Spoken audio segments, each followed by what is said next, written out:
The Little Dragon Who Sneezed Fireworks.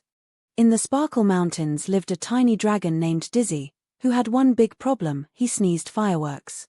Not normal sneezes. Not tiny sneezes. Huge booming kaboom sneezes that exploded in rainbow sparkles. Whenever Dizzy felt a tickle in his nose, all the animals hid behind rocks. 1, 2. AHHCHO. Boom.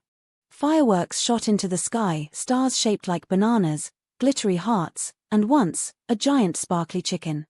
Dizzy didn't mean to scare anyone. He just had super sneezy dragon allergies. One day, a dark cave blocked the sunshine in the valley.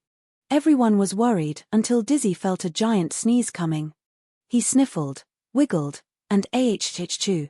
The cave wall blasted open, letting sunlight pour in. All the animals cheered. Yay for Dizzy.